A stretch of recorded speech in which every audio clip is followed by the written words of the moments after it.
Boa noite a todos. É um prazer imenso estar novamente nessa casa. Que o Senhor Jesus possa encontrar guarida em nossos corações. É importante dizer que a minha evangelização, o início de criancinha na doutrina espírita, eu fiz nessa casa. Eu estava tentando fazer aqui umas contas, mas há mais de 30 anos atrás, com o professor Melias, ao qual eu tenho um carinho muito grande, amor e respeito. Então, realmente é muito gratificante para mim poder estar essa noite com todos vocês, numa casa que acolheu a mim e a minha família desde que eu era muito pequenininho. O nosso bate-papo dessa noite é sucesso e felicidade. Estamos começando o ano novo. Estamos aqui, somos espíritos encarnados nesse vestimento corpóreo, e nós estamos aqui no mundo de expiação e provas. Nós estamos aqui para a gente poder sofrer, ser feliz, aprender. O que vocês acham? Porque é muito comum, às vezes, nós nos depararmos com pessoas que questionam realmente o que é um planeta de expiação e provas. E internaliza e entende. Se eu estou hoje num planeta de expiação e prova, eu estou aqui para sofrer. E eu preciso sofrer. Então, todos os problemas e todas as dores que acontecem na minha vida, e parece que a minha vida não anda, minha vida trava, eu sou infeliz no casamento, eu sou infeliz com meus filhos, a minha carreira não anda, as coisas estão aí tomando proporções diversas, muitos de nós passando por diversos tipos de patologias e doenças físicas. E aí, às vezes, você conversa com essa pessoa e ela diz para você: mas eu devo ter feito muita coisa em outra vida, então eu estou aqui para sofrer. Então eu estou aqui espiando e sofrendo tudo isso e não tenho o que fazer, né? Eu tenho que sofrer até o momento de Deus me levar para a espiritualidade maior. E aí, quem sabe, numa próxima vida, eu tenho oportunidade de reencarnar e ser feliz. Será que é bem assim? Lembrando alguns quesitos. Somos filhos do Criador. O Criador é o nosso Pai, que nos ama e quer o nosso melhor. Muitos de vocês, muitos de nós, somos pais e nós entendemos o que é o amor de um filho e o quanto que a gente quer o melhor para ele, e que muitas vezes, em virtude disso, nós precisaremos repreender, educar, ser severo. Mas a gente quer a dor dele. E aí, junto com esse início nosso de raciocínio aqui, dentro da doutrina maravilhosa, que é essa doutrina espírita, nós temos que linkar com o livre-arbítrio, que é outro pilar importante da doutrina, que é o nosso livre-arbítrio. Então, será que todos nós que, obviamente, tivemos comprometimentos em outras vidas, todos nós estamos aqui hoje para sofrer? Depende. E aí o primeiro bate-papo começa aí. Depende da maneira como você está usando o seu livre-arbítrio hoje. Porque da maneira como você está usando o seu livre-arbítrio hoje pode fazer toda a diferença na sua vida. E aí talvez você venha nesse atual processo reencarnatório para você perder um braço. Porque no passado você se comprometeu de determinada situação. E aí você você pede isso no seu mapa encarnatório e você realmente reencarna, desejando vir. E aí, no certo momento da sua reencarnação, aqui você perde um braço para você poder dar valor e aprender, enfim. Só que você vem aqui e, maravilhosamente, o que você faz? Usa essas mãos para o bem. E você começa a usar esse livre-arbítrio e fazer um monte de trabalho maravilhoso no bem. O que vai acontecer, pessoal? Nós teremos a oportunidade de talvez não perder o braço, perder a mão. Talvez não perder a mão, perder um dedo. Talvez não perder o dedo, perder a ponta da unha. Porque nós mudamos o curso e realmente aproveitamos de uma maneira muito salutar e agradável essa atual reencarnação. Então, assim, eu gosto muito desse tema para a gente poder tirar da mente. Eu tenho que sofrer. Eu preciso sofrer. Eu estou aqui porque eu tenho que, através da dor, evoluir. A dor é uma das possibilidades de evolução. Por isso que a gente tem os caminhos por amor ou por dor. Mas gente, opcional muitas vezes. Óbvio que algumas dores a gente enfrenta, mesmo tendo um livre-arbítrio e uma condução no bem, e a gente encara algumas dores que a gente não tem como mudar. Mas o fato de a gente receber essa dor com amor, com resignação, com paciência, também pode fazer toda a diferença no percurso aí do nosso caminhar. Então, tudo começa quando a gente acorda. Como que nós acordamos todos os dias? Nós acordamos alegres, nós acordamos felizes, nós acordamos tristes. Olha, 6 horas da manhã, tem que sair do edredom, tem que trabalhar. Nossa, eu queria ficar aqui, eu queria que fosse domingo. Tem pessoas que já começam a sofrer com a música do Fantástico no domingo. Existe a síndrome da música do Fantástico no domingo. Então a pessoa já começa a ver aquela música, ela fala, nossa, amanhã é segunda-feira, ela começa a suar frio. Então vocês percebem? Isso leva o nosso pensamento a associar a música ao término do domingo e uma semana de sofrimento. Então eu entendo que ir trabalhar de segunda a sexta ou sábado, enfim, de acordo com a rotina de cada um, é um sofrimento. Então eu internalizo que trabalhar é dor. Então o que vai acontecer com o nosso cérebro? Eu vou ter dor. Então, pessoal, eu gosto muito da gente começar a refletir o início do dia. Nós somos os verdadeiros autores da nossa história de vida.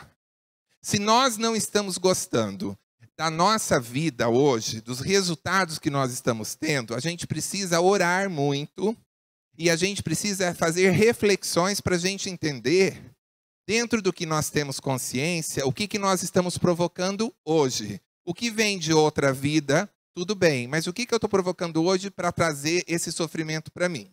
Então, tudo começa, por exemplo, com o nosso bom dia.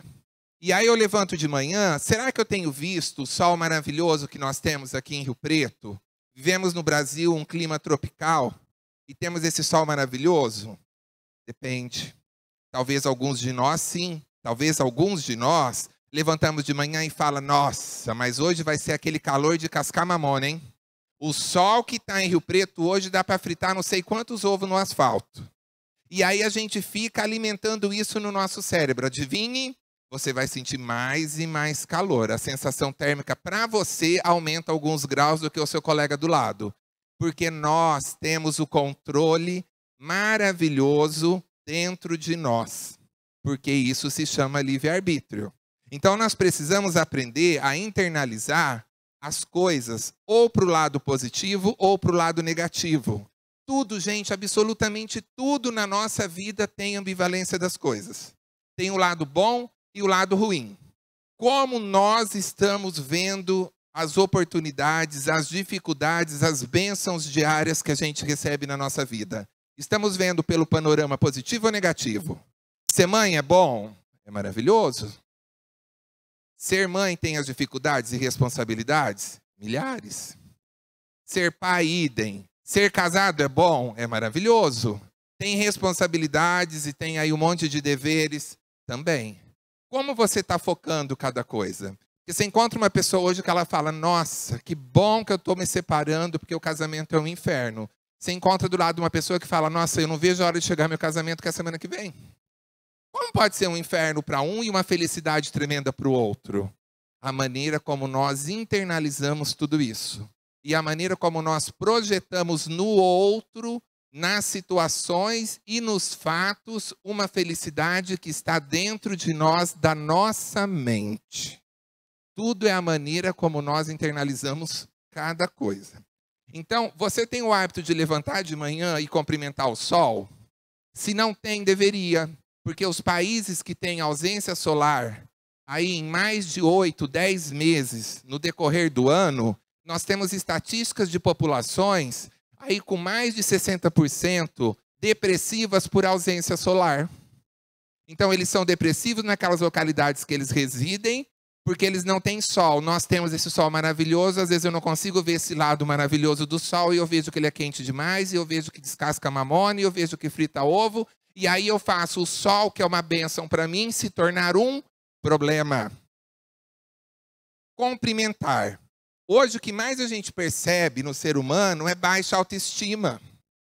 O cara tem tudo, a mulher tem tudo. Eles são bonitos fisicamente, eles têm um esposo, uma esposa linda, eles são bem-sucedidos, eles têm filhos maravilhosos. Mas são pessoas que não veem toda essa beleza na vida deles. E eles não se veem com autoestima elevada. Então, tudo eles olham, mas não sei meu cabelo, eu não sei meu sapato, eu não sei. E aí coloca aí um monte de obstáculos para não ser feliz. Então, eu amo muito o espiritismo, porque a doutrina espírita, ela é religião, filosofia, ciência. Então, hoje a ciência, ela já provou, tá? Provou para todos nós, através do coaching de inteligência emocional, o poder do nosso cérebro. E quando você faz esses cursos com os indivíduos que são expert no assunto, que são celebridades lá fora, vamos pegar Estados Unidos, vamos pegar a Universidade de Harvard. Você pega lá os bambambãs em mente, o que eles falam para todos os profissionais que cuidam do equilíbrio da mente humana? Você que é coach de inteligência emocional, comece a cuidar e estruturar a vida do seu paciente pelo lado espiritual. Olha que coisa extraordinária. Você vai lá conversar com um cientista que inclusive é cético, que inclusive é ateu, e ele fala isso pra gente. Cuide primeiro da espiritualidade do seu paciente. Porque se você não começar por essa esfera, você vai equilibrar todas as outras. O lado pessoal, afetivo, carreira, etc. e tal, e ele vai desabar. Porque a base, o pilar que dá sustentação é a espiritualidade. Então, olha como até a ciência vem reforçando cada vez mais em N situações, né, todos os dias, aquilo que Jesus nos traz há quantos anos. Então, tudo na nossa vida é uma questão de motivação. Qual que é o motivo que te leva para uma ação? O que é que vai fazer você iniciar uma dieta? O que é que vai fazer você buscar um novo emprego, uma nova oportunidade? Ou você vai ficar reclamando que está sem emprego, que a vida é difícil, que é o governo, que é isso? Depende de cada um de nós. Nós vamos assumir nossa vida como verdadeiros autores ou nós vamos continuar transferindo para determinadas pessoas a nossa infelicidade? E aí é incrível, porque tudo começa com o nosso cérebro. O nosso cérebro, ele é mandão. Então, ele está aqui, na região mais alta do corpo humano, e ele olha tudo para baixo e ele quer comandar, ele quer mandar tudo. A ponto que um simples piscar de olhos, que é involuntário, eu não percebo quando eu pisco os olhos. Esse piscar de olhos só aconteceu porque o cérebro liberou o sinal e ele foi lá até a musculatura esquelética lisa e eu tive a contração e eu pisquei os olhos. Então, tudo está sob o comando do cérebro. E será que tudo está sendo comandado de forma adequada? Então, pessoal, na neurociência, o nosso cérebro ele é bipartido. Nós temos o lado direito, que chamamos de sistema límbico, e aqui nós temos tudo relacionado à emoção. No lado esquerdo, que é o neocórtex, nós temos tudo relacionado com a razão, com a consciência. O que vocês acham? O ser humano, ele toma todas as atitudes e ações, escolhas da vida baseada na emoção ou na razão?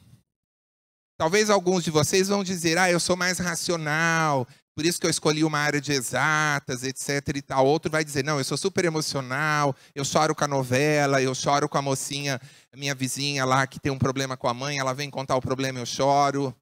O que vocês acham? Nós tomamos as atitudes pela razão ou pela emoção? E aí agora vem a resposta bem impactante. 100% de nós tomamos todas as atitudes da nossa vida baseada em que lado? Emoção.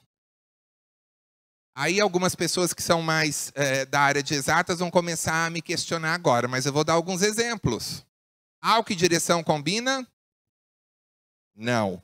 Brasil, líder mundial em mortalidade no trânsito pela combinação álcool e direção.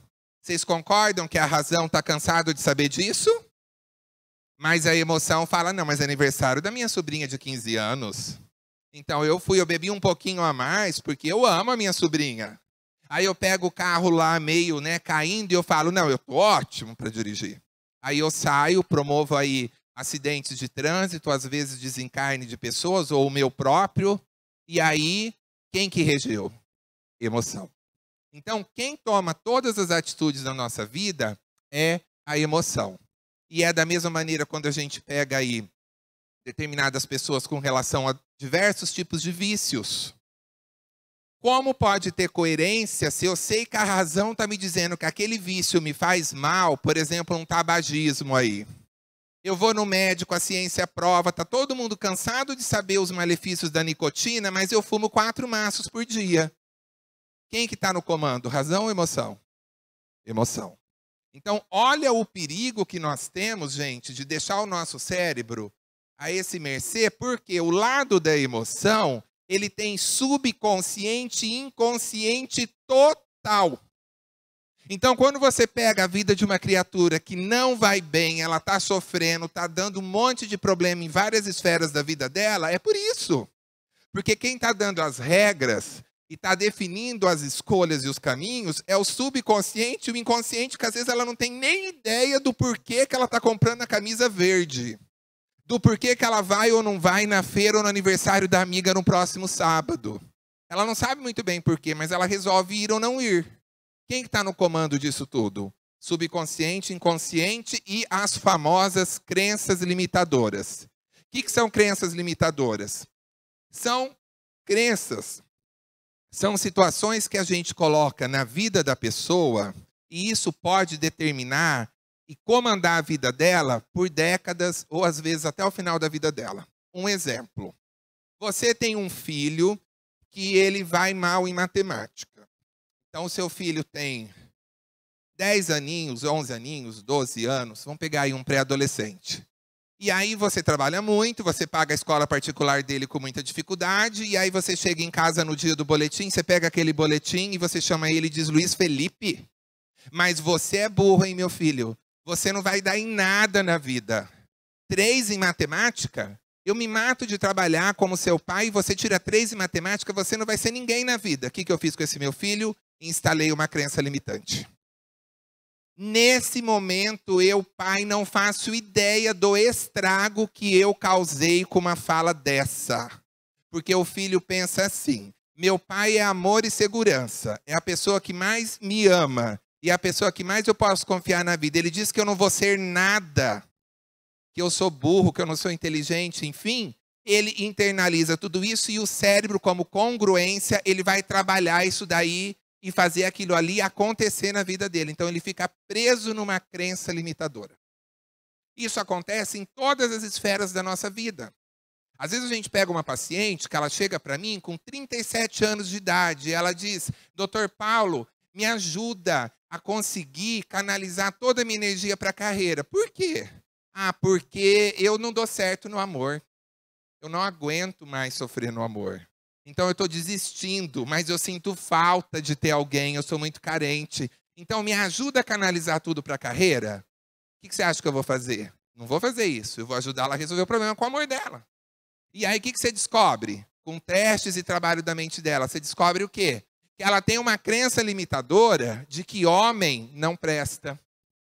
E como ela acredita piamente nisso, o cérebro dela, para validar essa crença, ele faz ela só se aproximar e enxergar homens que são infiéis para validar a crença dela e ela dizer, tá vendo? Ó, homem não presta. E aí ela não consegue ser feliz no amor. Enquanto você não faz um trabalho e libera tudo isso, a coisa não acontece. Vamos linkar isso com a doutrina espírita. Olha que coisa extraordinária. Gente, trazendo da ciência, linkando com a doutrina espírita. É exatamente aí, através da glândula pineal, que acontece o quê? O processo obsessivo. Os nossos irmãos obsessores, que ainda não encontraram a luz, lembrando que os nossos queridos obsessores não são criaturas do mal, não. Eles são criaturas que ainda não encontraram a verdade, estão cegos de ódio e, na grande maioria, querendo se vingar de algumas coisinhas que a gente fez para eles no passado. Então, nós não somos vítima e eles vilões, não. Nós estamos aí tentando resolver um problema que vem de outras encarnações. Mas ele lê essa crença e ele fala, olha, essa mocinha linda quer ser feliz no amor. Então, ele trabalha em cima dessa crença que foi embutida aí pela vida, pelas situações, e ele retroalimenta isso para ela ser infeliz e ela acreditar que ela verdadeiramente não tem direito a ser feliz no amor. Vocês conseguiram entender, gente? Que coisa linda e, ao mesmo tempo, que libertador nós entendermos que Deus, nosso Pai maior, que é sinônimo de amor, Ele nos dá um controle extraordinário dentro de nós, para que a gente possa usar isso daí a nosso favor. Para que a gente não possa buscar no outro a solução dos nossos problemas. Seja no casamento, seja no chefe, seja em qualquer criatura. Está tudo dentro de nós. Nós somos laranjas inteiras. Nós não precisamos buscar isso fora. Isso está dentro de nós. Então, o nosso cérebro, ele tem um monte de pensamentos, né, ali andando. Muitas vezes pensamentos que são nossos melhores amigos e muitas vezes os piores inimigos, que vêm ali alicerçado com o processo de obsessão. E aí a gente cai num quadro que nós chamamos de autossabotagem. O indivíduo é um especialista em cortar árvores, ele fica cego, tanto que o último nível do processo obsessivo, que é a subjugação, a pessoa realmente perde totalmente ali a noção e ela vira uma marionete na mão desse obsessor. Hoje, gente, é tudo tão fantástico que a ciência traz para nós recursos que a gente consegue tabular o grau de inteligência positiva das pessoas, quanto que a mente está no positivo, quanto que ela está no negativo te sabotando. Pelos estudos americanos de Harvard, a gente precisa de 70% da mente no positivo e no máximo 30% do negativo. Essa conta aqui chega em 100. Às vezes a gente encontra muitos irmãos que estão com isso ao contrário, está 70% no negativo e 30% no positivo. Por isso que as decisões e escolhas de vida dele dão errado. Por isso que você chama ele para ir na doutrina espírita, numa casa de oração. Por isso que você tenta fazer um monte de coisa para ele e ele não faz, ele não vai, ele tem dificuldade, porque ele está realmente cego. E isso é tão maravilhoso que a gente tem já os testes que mostram os pensamentos sabotadores, né, que são os pensamentos destruidores que nós temos, em cada nível que está cada um. Então, por exemplo, aqui, eu vou pegar o terceiro, que é o hipervigilante. Esse hipervigilante desse paciente está muito alto, 8. Esse paciente, a hora que eu olho esse gráfico, eu sei que esse paciente não dorme nem com tarja preta. E não dorme mesmo. E por que ele não reage à ação farmacológica? Porque o nosso cérebro, ele é tão incrível que ele pode estimular um efeito terapêutico farmacológico de uma droga, como ele pode potencializar um efeito colateral de uma droga. Por isso que o médico não tem esse parâmetro, é muito pessoal. Por que será que eu dou 10 gotas de dipirona para uma pessoa que tem o mesmo peso da outra, uma eu tiro a dor e a outra eu não tiro? Então, o cérebro ele é capaz de intervir em tudo isso, inclusive na ação farmacológica dos medicamentos que a gente toma. Então, isso fica no nosso ouvido e nos perturbando, e junto com o processo obsessivo, a coisa vai acontecendo. Então, qual que é o objetivo nosso? Trabalhar todos os dias, através da oração, através do amor ao próximo, através do perdão, através da frequência assídua na casa espírita, né? As obras básicas da doutrina, a gente enfraquecer esses sabotadores, fortalecer o nosso lado sábio do cérebro, para a gente fortalecer a nossa inteligência positiva. Então, qual é o grande segredo para a gente ser feliz? Para a gente ter sucesso? Lembrando, ser feliz significa ter sucesso? Não. Ter sucesso significa ser feliz?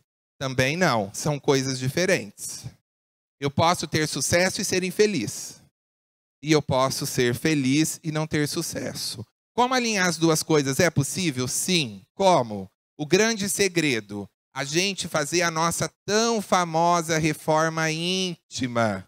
Quando eu mudo, o mundo muda. Então eu preciso fazer a mudança em mim.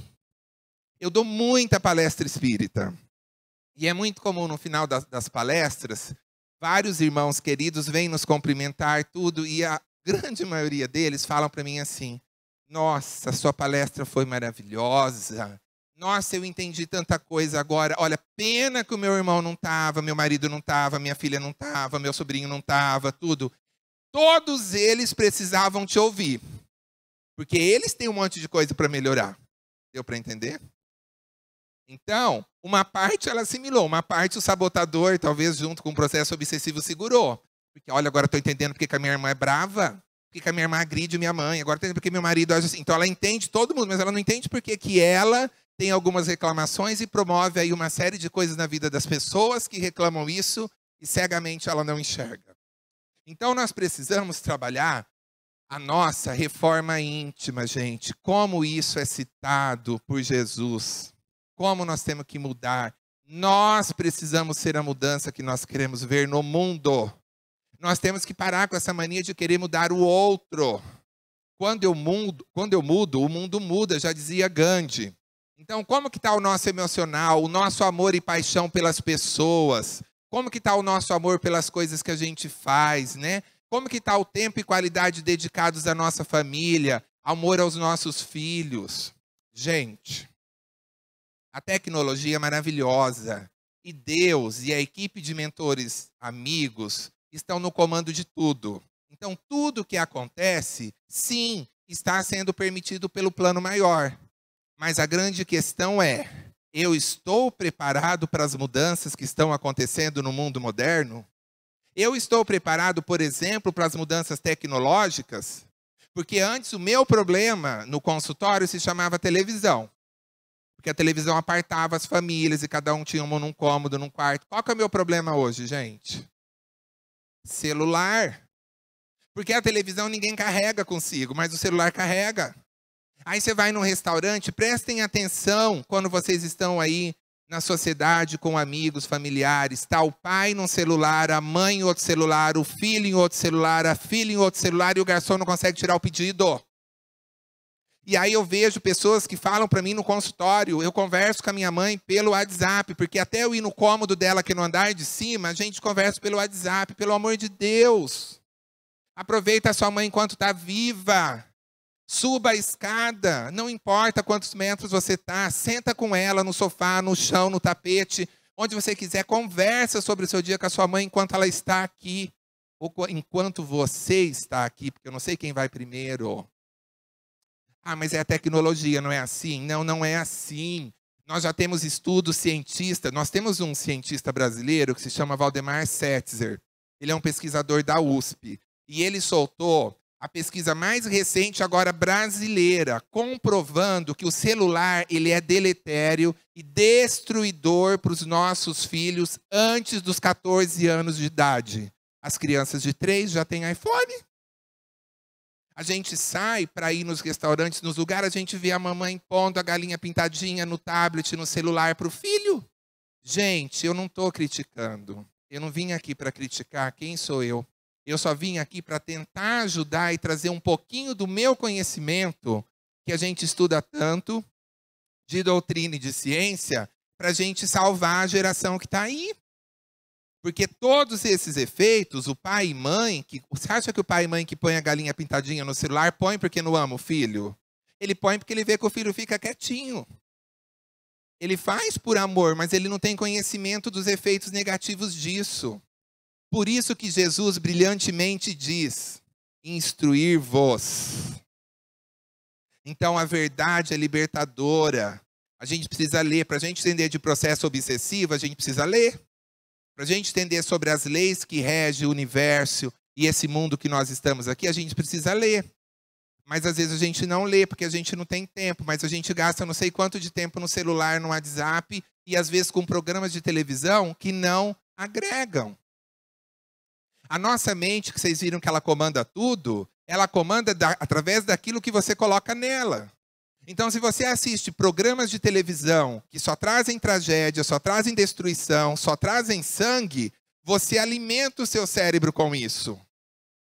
Se você assiste um filme de terror, o que acontece com essa criatura que assiste filme de terror? Ela tem sudorese, ela tem taquicardia, e às vezes ainda quando termina o filme, ela vai dormir, e ela fala, bom, gente, eu durmo todos os dias com a luz apagada. Qual o problema de eu mudar hoje? Vou dormir com a luz acesa. Porque Porque o cérebro dela internalizou toda a situação do filme. Então, aquele monstro do filme, ela acha que pode estar na casa dela. E ela fica ali, desesperada. Então, o cérebro não consegue entender que é um filme. Ele faz você ter toda a sintomatologia como se você estivesse passando por uma situação de estresse e ansiedade generalizada naquele momento. Então, cuidado com seus programas de lazer.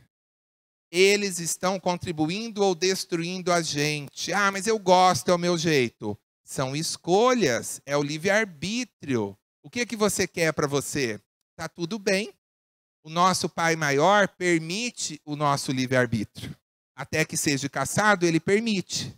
Então, depois, não reclame das consequências que nós vamos ter com isso. E isso está levando a sociedade a adoecer. Né? Gente, hoje, você pegar uma crise de ansiedade, crise de pânico, há 10 anos atrás, você pegava 1 por mês. Hoje você pega 7 no dia.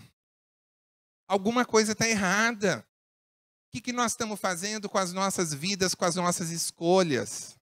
Aí é o mundo moderno que me deixa estressado ou sou eu que não estou preparado para o mundo moderno e tenho feito algumas escolhas inadequadas? Perguntas para a gente refletir, né? E aí vem a síndrome do pensamento acelerado. Eu estou tomando banho agora pensando na roupa que eu vou pôr após o banho. Eu estou fazendo o almoço pensando no que eu vou fazer no jantar. Eu estou na mesa comendo com meu esposo, pensando na roupa que eu vou pôr para ir não sei aonde com a minha amiga, que é minha vizinha. Então eu não vivo agora. E eu não vivo agora, e quando chega aquele momento que eu estou pensando agora, eu também não vivo porque eu estou pensando em outro momento lá na frente. Isso que é a síndrome do pensamento acelerado. Isso leva a ansiedade, pânico, né? Abre portas para depressão. E aí a gente vê muitos adolescentes sofrendo tabagismo, drogas, álcool, compulsões alimentares, sexuais e demais tipos de vício. Inclusive os vícios virtuais. Gente, o que nós temos de adolescentes que nos procuram com problemas seríssimos. Os pais falam, ele não sai do computador ou do celular ou dos jogos X. Ele passa a noite inteira jogando. E aí você conversa, às vezes, com alguma pessoa da família, a pessoa fala, imagina, gente, é porque o computador é novo. Faz 3 anos que ele tem o computador. Então, assim, às vezes a gente não quer enxergar, porque a hora que a gente enxerga, a gente entende que a gente tem uma parcela de culpa e temos. Então, a gente precisa entender o que é que está errado e por que meu filho está buscando tanto a tecnologia, quanto que eu estou dando de tempo, de amor para o meu filho. A hora que eu chego do trabalho, eu sento com ele. Esse mesmo pai que chamou a atenção do Luiz Felipe, isso é uma história real, eu só troquei os nomes para não expor a pessoa. Esse mesmo pai, eu perguntei para ele, pai, onde você estava na semana de prova do seu filho? Você sabe quando é a semana de prova do seu filho? Ele não sabe. Você sabe quando foi a prova de matemática? Ele não sabe. Você sabe se o seu filho tem dificuldade em matemática ou se ele não estuda para a prova de matemática? Ele não sabe responder. Então, o que eu vou fazer? Eu vou punir o seu filho ou eu vou identificar se eu tenho que sentar para estudar com ele, se eu tenho que pôr um professor particular, se eu vou mandar ele para o plantão? Então, às vezes a gente culpa, a gente pune, mas sem a gente entender exatamente o porquê que nós estamos fazendo cada coisa daquela. E aí, às vezes, por amor, porque, gente, isso é muito importante eu dar uma pausa. Somos seres humanos, espíritos aqui encarnados para a gente evoluir. Então, como imperfeitos que somos, erramos. Está tudo certo. O que não está certo é a gente cometer os mesmos erros e cair nos mesmos buracos todos os dias. Aí esse filho chega na adolescência, ele chega na faculdade, e aí o pai me procura lá na frente de novo e fala assim para mim, ele está na 4ª faculdade, ele acha que o meu dinheiro é capim. Ele começa tudo quanto é faculdade, ele para e fala, não, me encontrei. Será que ele não encontrou o curso ou ele não se encontrou? Até hoje, com 30, 35 anos, ele não se sente amado pela família. E talvez o dia que ele suprir essa ferida mortal, essa fissura enorme dentro dele, ele consiga se encontrar. Gente, muitos dessas coisas é feito de maneira inconsciente. Não é que o filho quer fazer alguma coisa para chamar a atenção do pai e vice-versa. Então, a gente precisa de ser exemplo, a gente tem que ter acolhimento, a gentileza no trânsito, na fila do mercado, no banco da circular. Eu tenho 42 anos de idade. Eu sou da época que quando a gente pegava uma circular e via uma pessoa gestante, uma idosa, a gente levantava e dava o nosso lugar. Não ando tanto de circular hoje, mas eu noto muitas vezes que os jovens, por causa da tecnologia, eles andam com esses equipamentos sonoros, um boné para baixo, dormindo. Ele nem viu que a gestante entrou, ou a idosa. Às vezes não foi nem por maldade, é porque ele não vive esse mundo. E aí, quando eu não vivo esse mundo, o que pode acontecer também? Eu abri brechas, se eu não tiver uma espiritualidade blindada, para sofrer também processos obsessivos. Então, a gente precisa de mais sorrisos, de mais abraços, de mais olhares, né? A gente precisa perdoar e amar. Olha que coisa maravilhosa, 2019 começando. Gente, não se iludam. Não é a troca do 8 pelo 9 que vai mudar a nossa vida. Tá tudo igual era há 3 dias atrás. O que vai mudar são as ações e comportamentos que nós, verdadeiramente, como autores da nossa história de vida, vamos assumir a partir de agora para ter um 2019 diferente. Senão não vai mudar nada, né? Então, eu estou brigado com a minha irmã e ela é difícil mesmo. Ótimo, você vai ficar brigado por quanto tempo? Olha que triste. Estou aí sem conversar com a minha mãe ou com meu pai há não sei quanto tempo. Gente, cientificamente, além de todo o comprometimento espiritual, porque a nossa família e as pessoas que a gente convive, nós não estamos aqui por acaso, cientificamente, isso trava a vida. Então, não é por aí o caminho. Vamos procurar essas criaturas que nós estamos aí com algum problema e vamos orar por elas verdadeiramente. Vamos tentar procurar elas, pedir perdão. Não é procurar elas e falar, olha, apesar de você ter errado, eu assisti uma palestra no centro e eu vim aqui para me reconciliar. Não, gente, não importa quem errou, pelo amor de Deus. Nós temos que ter o coração aberto. E precisamos dizer o quanto que nós amamos as pessoas enquanto dá tempo. Nós somos uma folhinha ao vento. E nós estamos aqui por um tempo muito curto. E passa rápido demais. E eu não sei o que vai acontecer comigo no próximo minuto. Então vamos dizer para as pessoas que a gente ama o quanto que elas são importantes. Vamos agradecer a presença delas, tudo que elas fazem por nós enquanto dá tempo. Mas eu sou calado, eu sou tímido, trabalhe isso. Nós estamos aqui para crescer, para evoluir. Escreva, não consegue falar verbalmente? Escreve para a esposa hoje. Ou manda alguma coisa para ela e deixa um bilhetinho lá. Eu amo você, obrigado por esses anos todos juntos. Obrigado por você me aturar com as minhas imperfeições. Enfim. Nós estamos aqui com um propósito, nos iluminarmos, para a gente poder espalhar luz. Como que a gente vai buscar esse processo da gente se iluminar? É muito simples. Nós somos filhos de Deus, do maioral, do Criador, e como filho dele, nós temos a centelha divina dentro de nós. Só que alguns de nós temos uma tochinha assim, fininha, fininha, fininha. E outros temos uma tocha enorme, que ilumina muita coisa. O que é a diferença dessas tochas? Tudo isso aqui que nós vamos falar rapidamente. Eu estou estudando o Evangelho, eu estou indo na casa espírita e participando dos trabalhos de estudo na casa espírita. Se não, vamos buscar isso daí. Eu estou praticando o Evangelho no lar na minha casa para blindar a minha casa, proteger o meu lar. Eu estou frequentando assiduamente a casa espírita, assistir palestra, tomar passe. E aí, uma outra coisa extraordinária, eu estou trabalhando no bem, eu estou exercendo e propiciando aliviar a dor do meu irmão através do processo de caridade. Como que eu estou? Eu estou exercitando a gratidão com tantas coisas maravilhosas. E aí, um dos lugares que eu amo ir é no Hospital de Jaci. Não sei se vocês já tiveram oportunidade, mas o Hospital de Jaci, aquele padre maravilhoso, porque também eu acho que isso é libertador. Deus é um só, e todas as religiões levam a Deus. E não é quem é espírita ou católico ou qualquer religião que vai se salvar, e sim os nossos comportamentos, as nossas ações. Cada um tem o direito de escolher aquilo que é melhor para si. Mas o mais importante é a nossa mudança interior.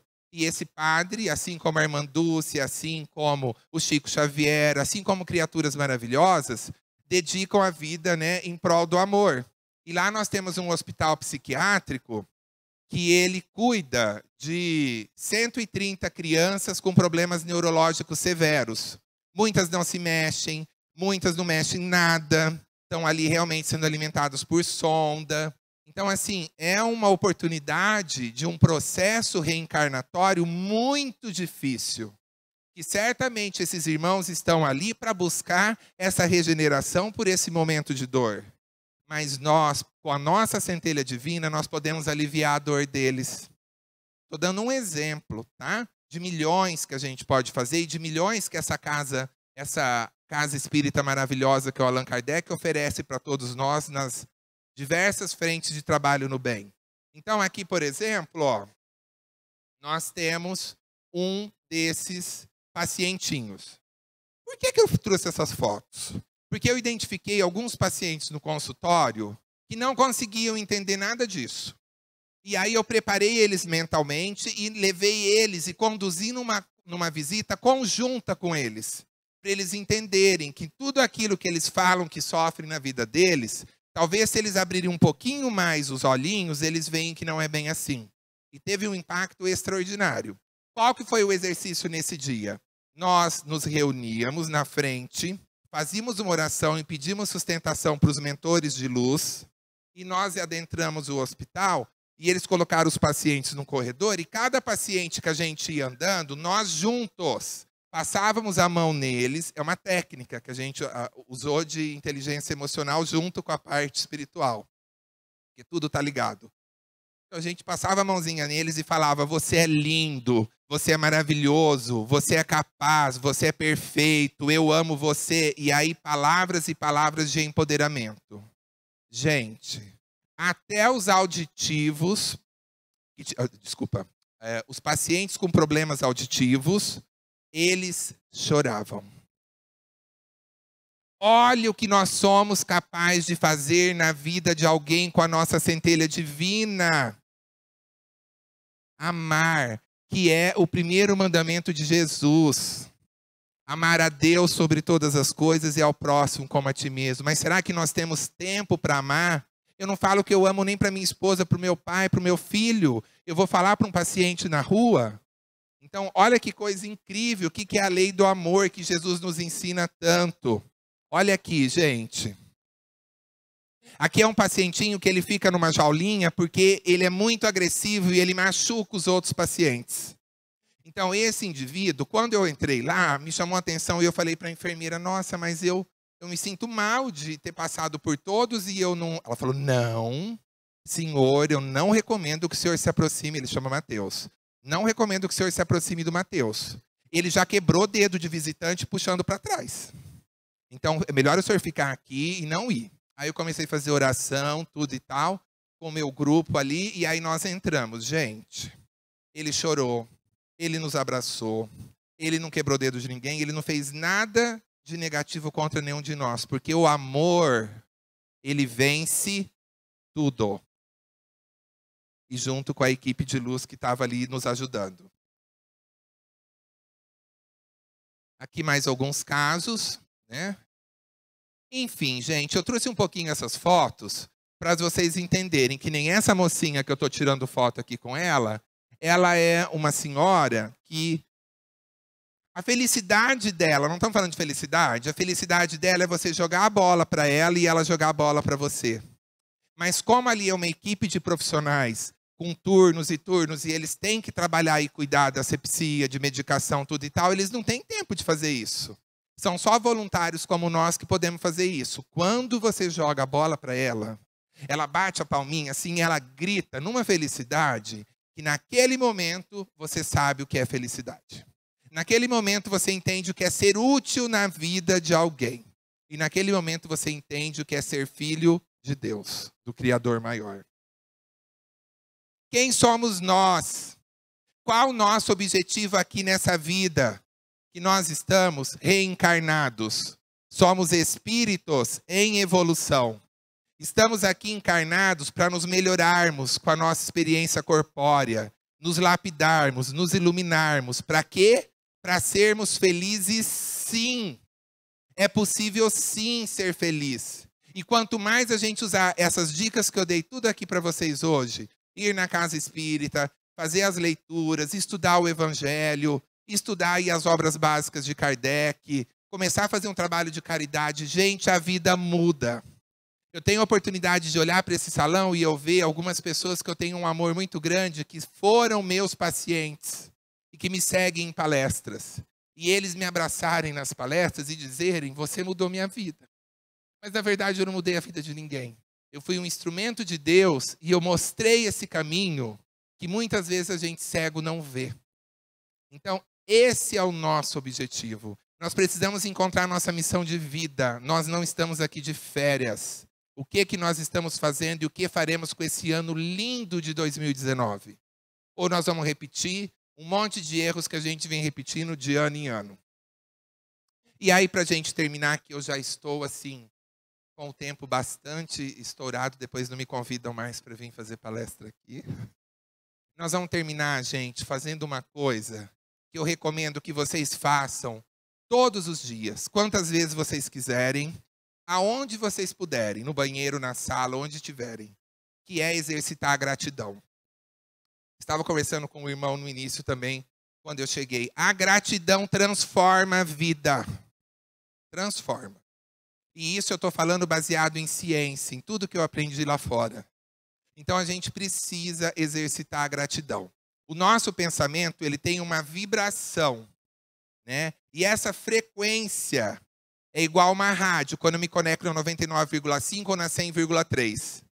E aí, quando eu estou pensando coisas ruins ou me alimentando a nível cerebral de programas e situações ruins, às vezes uma pessoa posta uma coisa inadequada nas mídias, a gente vai lá ver que é horrível, que aquilo faz mal, que é uma tragédia, a gente compartilha.